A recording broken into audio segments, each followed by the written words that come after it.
지금 미친듯이 흘러내리고 있는 비트코인과 함께 다른 암호화폐들 역시 하락하고 있는 상황입니다. XRP 가격 37센트이고요.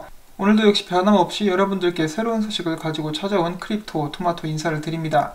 자, 오늘은 제가 병주고 약주고를 좀 하려고 합니다. 안 좋은 소식이 있고 좋은 소식이 있어요. 저는 여러분들께 좋은 소식이든 나쁜 소식이든 항상 이렇게 공평하게 전달을 해드리겠다고 약속을 드렸기 때문에 이런 소식들을 준비를 해봤고요. 자, 그러면은 이제 첫 번째 악재 소식을 먼저 보도록 하겠습니다. 관련된 기사가 두 가지가 있는데 똑같은 것에 대해서 이야기를 하고 있습니다. 자, 그러면 첫 번째 기사 먼저 보도록 하겠습니다. 암호화폐 전문 미디어 해시파이가 리플사 관련 XRP 대규모 보유 주소를 모니터링한 결과 리플사는 2018년 4월부터 현재까지 최소 25억 XRP를 현금화했다라고 보도를 했다. 해당 분석이 인용한 불완전 통계에 따르면은 1ZV로 끝나는 리플 창업팀 주소에서 1년간 10억 6,200만 개 XRP가 거래소로 이체가 되었다. 이 외에도 약 5억 7,600만 개 XRP가 각기 다른 주소에서 거래소로 유입이 됐으며 매도 완료된 XRP 토큰 수는 리플 공식 사이트가 공개한 데이터의 3.7배에 달했다. 마지막으로 크리스 랄슨의 리플 공동창업자 주소에서는 1년간 9억 개 XRP가 거래소로 이체가 된 것으로 나타났다. 코인리스는 현재 해당 사실 팩트체크를 진행 중이며 추가적인 사실이 나오는 대로 보도할 예정이다. 자, 이 기사 마지막에서도 볼 수 있듯이 아직 완벽하게 사실로 드러난 그런 부분은 아닌데 어쨌거나 일단 악성 기사로 봐야겠죠. 좋지 않은 것에 대해서 이야기를 하고 있고, 두 번째는 이제 야후 파이낸스에서 나온 기사입니다. 비슷한 이제 주제에 대해서 이야기를 하고 있는데 여기서는 해시파이가 아니라 이 코인 매트릭스가 조사를 한 것을 기반으로 기사가 쓰여졌습니다. 코인 매트릭스가 리플사의 에스크로 물량 스케줄을 확인한 결과 온체인 데이터와 리플사가 발행한 보고서가 일치하지 않았다. 2018년 3분기 그리고 2019년 1분기에서 풀린 물량이 보고서에는 더 적게 기록이 되었다는 것인데, 온체인에 기록된 거래량과 리플사에서 발행한 보고서와의 차이가 약 XRP 2억 개 정도가 이렇게 차이가 난다. 이는 약 8,400만 달러치가 된다.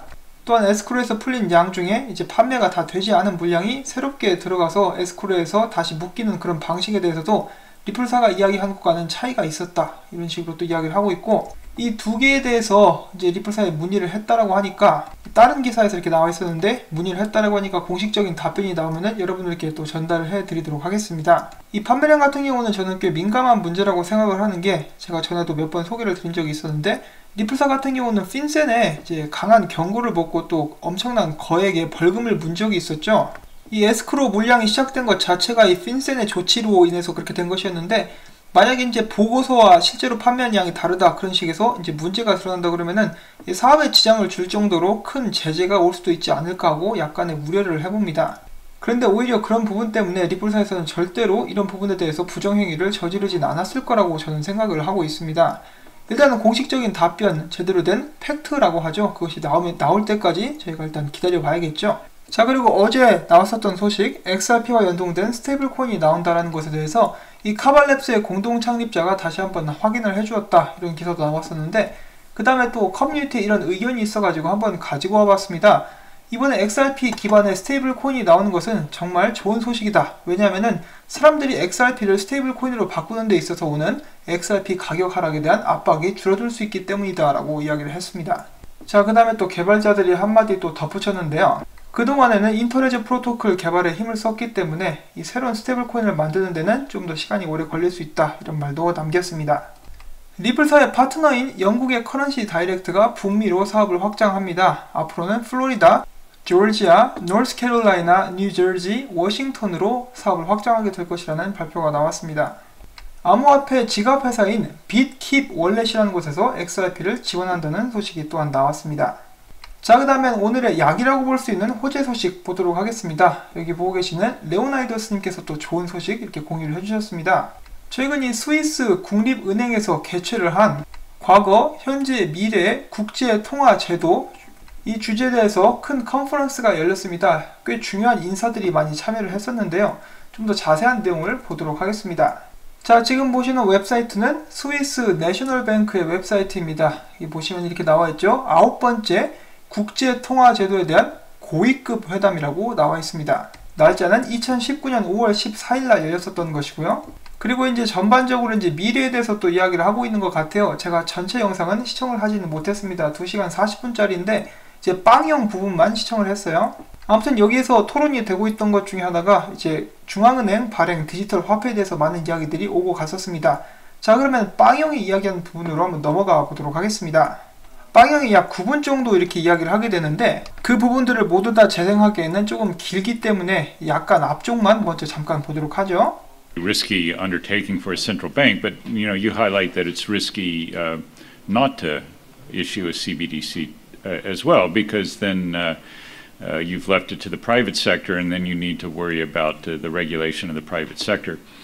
But now we have someone from the private sector, Brad Garlinghouse, who is the CEO of the financial technology company Ripple. I will start off by also thanking Charles, thanking Thomas, thanking Christine. 자, 여기 보시면은 중요한 인물이 한 명이 딱 보이죠? 이 좀 낯익은 뒤통수, 바로 IMF의 총재인 크리스틴 르갈드입니다. 그리고 빵형이 이렇게 처음에 말씀을 시작하기 위해서 앞서서 몇 명이 인사를 하는데 크리스틴 르갈드를 그냥 크리스틴이라고 불러요. 저는 여기서 약간 놀랐는데 그만큼 이제 친분이 있다라는 의미가 아닐까 싶습니다. 이런 공식 석상에서 보통 미세스 르갈드 아니면은 프레지던트 르갈드 이렇게 이야기를 할 것 같은데 성이 아니라 그냥 이름을 친근하게 이렇게 딱 부르죠. 그래가지고 어이 누님 고마워요 뭐 이런 식으로 이야기를 한 것은 아닌가 하고 제가 약간 생각을 해봤는데, 아무튼 계속해서 약간 제 영상 앞부분을 보도록 하겠습니다. It's an honor to be included, and as was introduced, I think they saved me for last so that I could talk about the private sector version of this. I also start by kind of explaining the basics of what Ripple is and what Ripple is not. Ripple is a private company. We're based in California, about 300 or 400 employees around the world, and we're trying to solve a problem. We're selling technologies to banks and financial institutions to solve a cross-border payments problem. To be clear, we have not focused on the central bank digital currency issuance. Our view is very much there needs to be interoperability globally, and even in a world of CBDCs, you still need interoperability to solve that problem. 자, 그 다음에 중간에 건너뛰고 이 부분 보도록 하겠습니다. 빵형이 준비한 프레젠테이션에 이제 뭐가 보이죠? XRP가 보이고 있죠? 이 부분도 잠깐 들어보도록 할까요? Some of the flaws of Bitcoin and the challenges of scalability around Bitcoin, where Bitcoin today, per transaction basis, it's rather slow and rather expensive. XRP is very, very fast, about 1,000 times faster per transaction and 1,000 times cheaper per transaction. The other dynamic, of course, of correspondent banking is some of the more quote-unquote exotic currencies, exotic corridors have been left to kind of stand on their own. And the liquidity in digital assets could be applied to actually make that much more democratized and a level playing field. 자, 그래서 사실 저희가 모르는 부분은 많이 없습니다. 그렇지만은 이제 제가 정리를 해서 여러분들께 말씀을 드리자면은, 앞서서 잠깐 언급을 해드렸다시피 이 모임 자체는 핀테크와 특히 이제 중앙은행에서 발행하는 디지털 화폐가 화두가 되었습니다. 그런 부분을 염두에 두시고요. 이렇게 이야기를 시작을 합니다. 처음에는 리플사에 대한 기본적인 설명을 이렇게 해줘요. 리플사는 캘리포니아에 또 이렇게 본점을 두고 있는, 본사를 두고 있는 사기업으로서 은행이나 기관들에게 국제송금 문제를 해결할 수 있는 기술을 판매를 하고 있다. 우리는 각국의 중앙은행들이 디지털 화폐를 발행하는 것에 대해서 초점을 맞추지는 않고 있지만은 상호 운용성에 초점을 맞추고 있다. 중앙은행에서 디지털 화폐를 발행한다 할지라도 이런 부분은 중요하기 때문이다. 자, 그 다음에는 블록체인 기술에 대해서 설명을 합니다. 이 장점에 대해서 이야기를 하면서 여러 분야에 걸쳐서 블록체인 기술이 사용이 될 수가 있고 기존 시스템을 더 효과적으로 만들 수 있다. 또한 이제 다시 한번 국제 지불 및 송금으로 넘어가가지고 지금 현재 그 시스템은 굉장히 느리고 이 기술 자체가 현대 기술, 다른 기술에 비해서 송금 기술은 한참 뒤처져 있다. 비용 문제도 있고 속도 문제 그리고 투명성 등 여러 가지 문제가 많은데 특히나 여기에서 프리펀딩 어카운트 만드는 데 드는 엄청난 비용에 대해서도 또 이야기를 합니다. 그 다음에 이제 실시간 유동성에 대해서 자연스럽게 화제가 넘어가게 되고 거기서 이제 XRP에 대한 소개를 하게 되는 것이죠. XRP는 비트코인의 단점을 보완해서 만든 것이 이제 만든 디지털 화폐이고 모든 면에서 비트코인보다 월등하다 그런 이야기를 또 해주게 됩니다. 그 다음에는 리플사의 목표죠. 인터넷 오브 밸류를 이 지불 시장에 가져오는 것에 대해서 이야기를 하게 되고요. 그리고 또한 리플사에서 만들어낸 세 가지 소프트웨어에 대한 소개를 합니다. X커런트, X비아, X래핏이 있는데 X커런트는 스위프트 2.0이다 간단하게 이렇게 소개를 했었고 또한 X래핏을 소개를 할 때 작년에 출시가 되었고 출시가 되자마자 은행이나 기관 등 새로운 송금 경로를 만들고 싶으나 노스트로 보스트로 어카운트를 열고 싶어 하지 않는 곳들로부터 많은 호응을 얻었다라고 이야기를 해주고 있습니다. 그 부분 역시 저희가 잘 몰랐던 그런 부분들이죠. 저희는 XRP와 XRapid이 그런 문제를 해결하는 것을 알고 있었는데 거기에 대해서 많은 관심을 보여준 은행들이 있었다라는 거 다시 한번 이야기를 해주었고요. XVIA 같은 경우는 기존의 기업에서 손쉽게 리플넷에 연결을 할 수 있는 오픈소스 API다 라고 또 이렇게 이야기를 해주고 있습니다.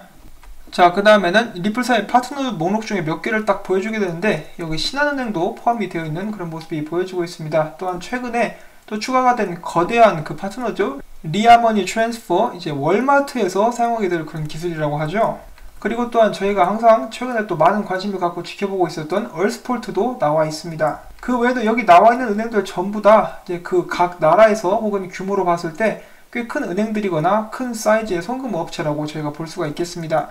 지금은 한 300개 정도 될 것 같아요. 300개, 400개 정도 파트너십이 될 것 같은데 이런 파트너십들에 대해서 또 소개를 하고 있고요. 마지막으로 또 브래드 갈링하우스가 이런 말을 남깁니다. 이 하입이라는 단어를 들어보셨죠? 사람들의 현실보다 지나친 기대를 무리하게 갖는 것. 특히 이제 XRP 같은 경우가 아무래도 큰 부분이라고 볼 수가 있겠는데 빵형은 이어서 나는 사람들이 우리가 궁극적으로 해결하고자 하는 문제에 대해서 이해를 할 수 있으면 참 좋겠다라고 이야기를 합니다. 전반적으로 이것이 빵형의 프레젠테이션의 이렇게 전부라고 볼 수가 있고요. 자, 이렇게 해서 빵형이 말을 마치고 나자 여기 있는 이 사람 꽤 높은 위치에 있는 사람인 것 같은데 제가 정확히 누군지는 잘 모르겠어요. 그런데 이 사람이 이렇게 이야기를 하면서 빵형 좋은 말씀 잘 들었어. 뭐 좋은 거 많이 이야기하던데 나중에 좀 더 알고 싶은데 우리 모두가 그쪽에 관심이 좀 있어. 특히 카운터파티 리스크, 거래 상대방에 대한 위험으로부터 벗어나는 것, 그것에 대해서 관심이 많기 때문에 나중에 좀 더 좀 이야기 좀 하지 뭐 이런 식으로 이야기를 하는데 그때 크리스틴 리갈드는 뭘 막 이렇게 막 적습니다. 별거 아닐 수도 있지만은 이 부분도 잠깐 보도록 하죠. Very much, Brad. Well, I'd like to hear more about that. It certainly sounds promising, and I think we'd all like to know more about how, counterparty risk is avoided here. 예, 이 정도까지 들어봤고요. 도움이 되셨기를 바랍니다. 자, 이런 모습은 저는 다시 봐도 좀 신기하지 않나라고 생각이 되는 게 저도 몇 번 이렇게 언급을 드린 적이 있었던 그런 부분이긴 하지만은 이 스타트업 기업이 이런 정말 높은 사람들 모인 자리, 고위급 자문단 회의에서 껴가지고 같이 석상에 앉아가지고 발표를 하고 있습니다. 저는 정말로 궁금한 것이 이 회의 후에 비공개 석상에서 어떤 이야기들이 진행이 되었을 것인가. 특히 이제 여기엔 또 국제결제은행 관계자들도 참석을 했다라고 하니까 이런 공식적인 석상 말고 비공식적인 이야기에서 사업 이야기가 어떤 식으로 진행이 됐는지 혹시 파트너십이라든지 혹은 리플사의 기술을 사용하는 것에 대해서도 이야기가 오고 갔을 거라고 생각이 됩니다. 특히 이제 저희가 가장 바라는 거 XRP에 대해서 어떤 의견들을 보였는지가 정말 많이 궁금한데 계속해서 전체적으로 좋은 방향으로 나가고 있기 때문에 제가 미래를 한번 기대를 해봐도 되지 않을까 하고 생각을 해봅니다. 자, 제가 준비한 XRP 그리고 리플사와 관련 뉴스는 여기까지인데요. 제가 괜찮으시다면 짧게 또 시간을 좀 할애를 해가지고 다른 말씀을 잠깐 드리고 싶은데 지금 최근에 또 이런 뉴스 나왔었죠. 비트코인 가격 폭락 때문에 안 좋은 일이 있었다. 이 30대 가장이 극단적인 선택을 했다라는 굉장히 안타까운 뉴스가 나왔습니다. 제가 이렇게 영상을 만들면서 종종 이렇게 기회가 될 때마다 드리는 말씀이 제발 투자를 하실 때 여윳돈만 가지고 진행을 하시고 절대로 다른 사람 돈 가지고 투자하거나 담보 대출 받는 거 항상 하지 마시라고 이렇게 말씀을 드리고 있죠. 그것을 투자 조언이 아닌 그냥 제가 너무 간곡하게 드리는 말씀인데 무작정 XRP에 몰빵하지도 마시고 무조건 존버하라고 말씀도 절대로 드리지 않죠. 최근 상승 때 제가 말씀을 드렸죠. 이제 탈출하실 수 있는 분들은 나가시라고, 그리고 기회가 될 때마다 익절하시라는 말씀도 드렸었습니다. 또한 제가 일본에서 나온 작은 속보 소식을 여러분들께 전달해드리면서 절대로 추매는 하지 마시라고 또 말씀을 드린 적도 있고요. 저는 여러분들께서 무리해서 투자를 하시는 것이 제일 걱정입니다. 그러면은 또 몇 명은 이렇게 이야기하죠. 그러면은 네가 방송을 만들지 마라, 호재를 나르지 마라, 이렇게 이야기를 하는데, 그런데 이런 정보들을 이렇게 원하시는 분들이 더욱더 많습니다. 그냥 내가 마음에 안 드니까 단순히 하지 마라 라고 이렇게 이야기를 하시는 분들이 계시는데, 제가 거짓말을 하거나 물건을 사기쳐서 팔아먹는다거나 그런 것이 아닌 이상 이제 그런 분들께 비난을 들어야 될 이유는 전혀 없습니다. 자, 그래서 다시 한번 말씀드리건데 절대로 무리해서 투자는 하지 마시고요. 이런 장소에 리플사가 계속해서 참여를 한다라는 게 이제 리플사의 사업이 어느 정도 인정을 받고 기술력이 검증을 받았다라는 것을 저희가 확실히 알 수가 있겠죠. 그렇지만 XRP 가격이 오르기까지는 어느 정도 시간이 걸릴지는 모르겠습니다. 그 시간이 올 때까지 단타도 치시고 다른 코인도 투자하면서 수익도 내시면서 여러분들의 멘탈을 잘 챙기시고 항상 행복하실 수 있기를 바랍니다. 저는 오늘 영상 여기서 마치도록 하겠고요. 여러분들 부디 행복한 주말 보내실 수 있기를 바랍니다. 이러한 정보들이 도움이 되셨다면 언제나 그렇듯이 구독과 좋아요, 그리고 제가 계속해서 이 채널을 유지하고 열심히 일할 수 있도록 광고 시청 처음부터 끝까지 꼭 부탁을 드리고 싶습니다. 광고가 나오는 동안 이번 주말에 드시고 싶은 맛있는 음식을 생각을 하시면서 기분 전환을 하실 수 있기를 바라면서 저는 다음에 새로운 소식 가지고 찾아뵙도록 하겠습니다. 안녕히 계십시오.